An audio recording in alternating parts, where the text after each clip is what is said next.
It was another typical morning in Parkridge. The sun was just beginning to break through the morning fog, revealing the small mountain town in all its glory. The oak trees were already branching out, their leaves rustling in the light breeze.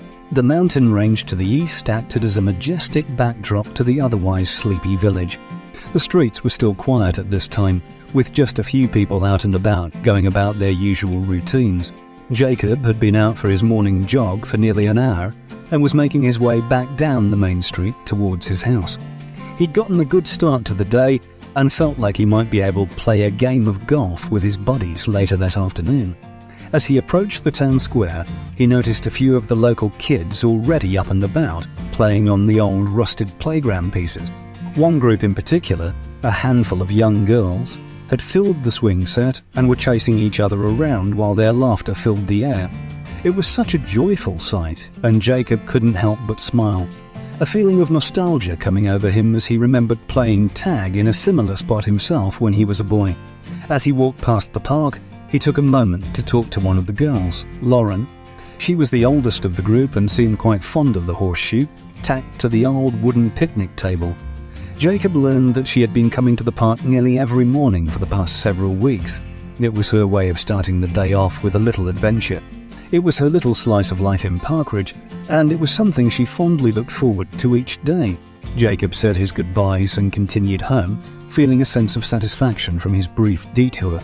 His morning refreshment had given him a dose of positive energy, and he was more than ready to get on with the rest of his day. He whistled a happy tune as he rounded the corner and trudged up the driveway of his home.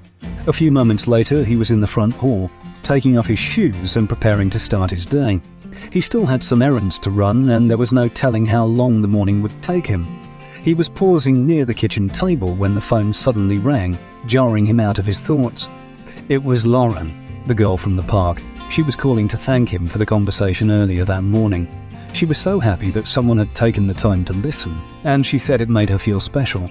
It was a small but valuable gesture for someone like her in a place like this, and it had made her day. The exchange brought a wide smile to Jacob's face, and he was reminded once again of the pleasure of a simple slice of life in Parkridge. As Lauren said her goodbyes, Jacob thanked her for reminding him of why he loved living in this town. He knew it wasn't always easy, especially for those like Lauren who were growing up here, but that was what made it so special. Everyday moments like these were a refreshing reminder of joys and possibilities, and sometimes all you needed was a friendly moment to make it all the more real. Jacob hung up the phone and reverted back to his business for the day, a slight skip in his step as he grabbed his car keys and headed out the front door. Whatever life could throw at him, there was no denying the simple pleasures Parkridge had to offer. Do you have a suggestion for a new story? Comment below and subscribe to not miss the next one.